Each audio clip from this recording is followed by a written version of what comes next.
Hey there guys, it's CyberUltra here.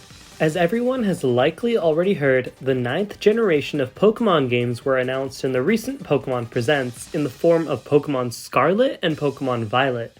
Out of respect to recent worldwide events, the Pokémon Company and Nintendo decided to market this presentation less than usual. In this video, I want to talk about why I'm pretty optimistic about how the games will turn out. Before starting, I have to give the disclaimer that you can never know how good a game is until it actually releases.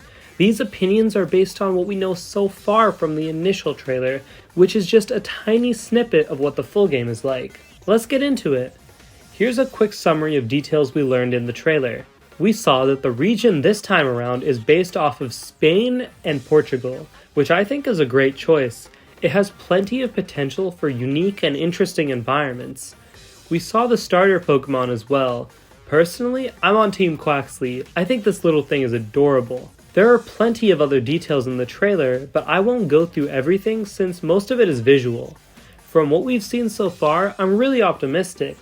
But the thing is, this is coming from someone who hasn't really been optimistic about the series as of late. I've had plenty of criticisms, which I'll highlight right now. I think Pokemon Sword and Shield had potential, but I believe that the developers, Game Freak, weren't given enough time to really polish the title. You could see that they had a really good idea with the wild area, but it wasn't given enough time to cook in the oven. This is evident visually and in every other aspect of the game. People always say that graphics aren't everything, which I agree with, but Sword and Shield didn't really have great gameplay either in my opinion. One complaint a lot of people had with Sword and Shield was that not every single Pokemon was in the game, but I personally don't have an issue in certain mons getting cut if it means Game Freak can put more time into development of the game as a whole.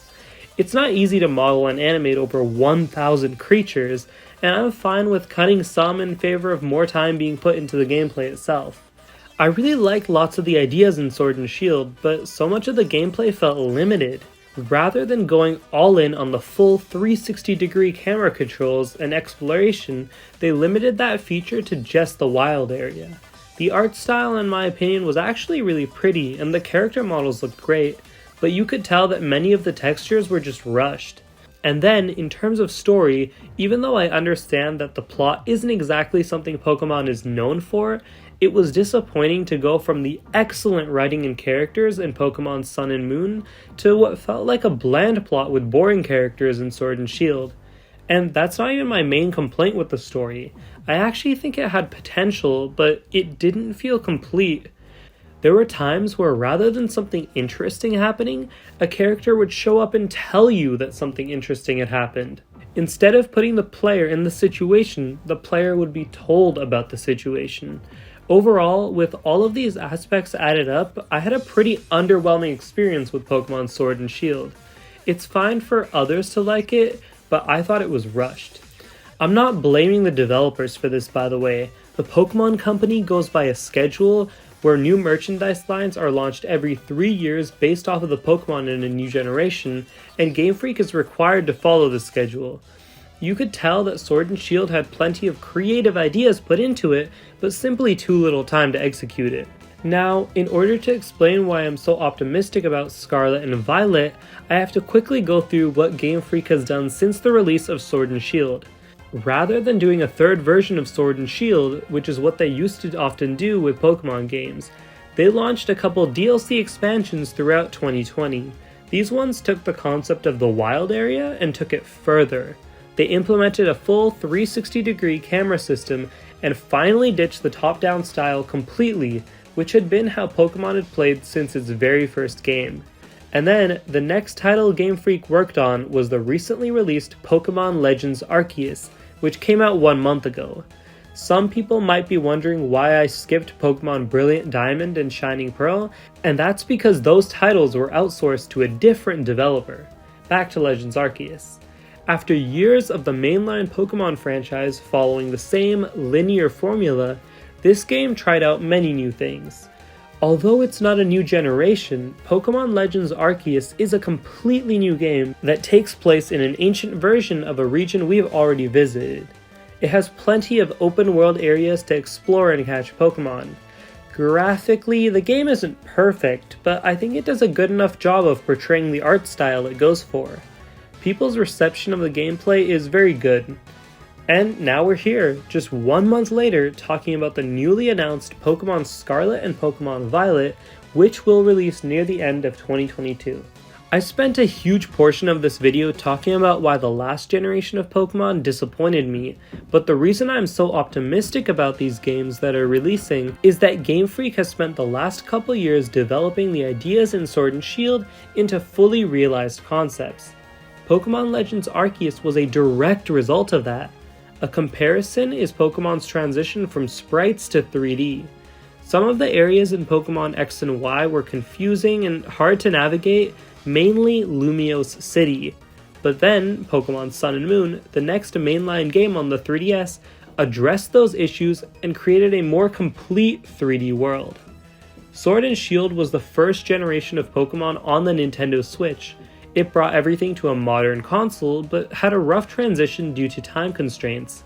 Now we have Scarlet and Violet, the second generation of Pokemon on the Nintendo Switch.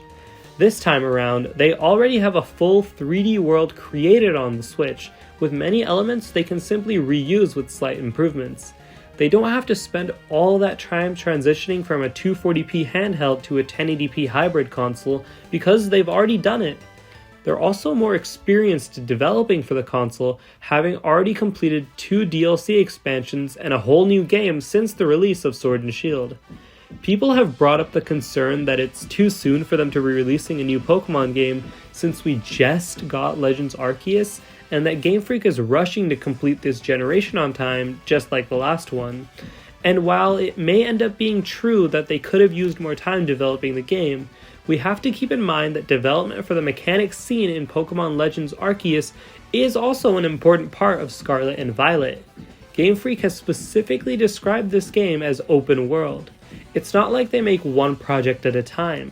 Legends Arceus and Scarlet and Violet were being developed at the same time, and much of the effort put into creating Legends Arceus will be seen in the new games. They also have almost one more whole year to improve upon it and address the shortcomings of Legends Arceus. With what we've seen so far, the game has lots of great ideas, improved graphics, nicer looking Pokemon models, and so much more that we haven't seen. We have yet to know how the gameplay structure will be like, but it looks to be taking the advancements of Legends Arceus and applying that open world nature to the usual style of Pokemon games. In conclusion, I think that given the amount of improvements Pokemon has made ever since Sword and Shield, the amount of time they've been working on mechanics for the game, and what we've seen so far, I am extremely optimistic about Pokemon Scarlet and Violet. The second generation of Pokemon on a console is almost always better than the last, and I think that'll hold true in an even bigger way than before. I'm very excited for Pokemon Scarlet and Violet, and I hope what I've said in this video turns out to be true when the game launches near the end of 2022. If you enjoyed watching this, make sure to subscribe and like the video. I would really appreciate it. Thanks for watching, and I'll see you all in the next video.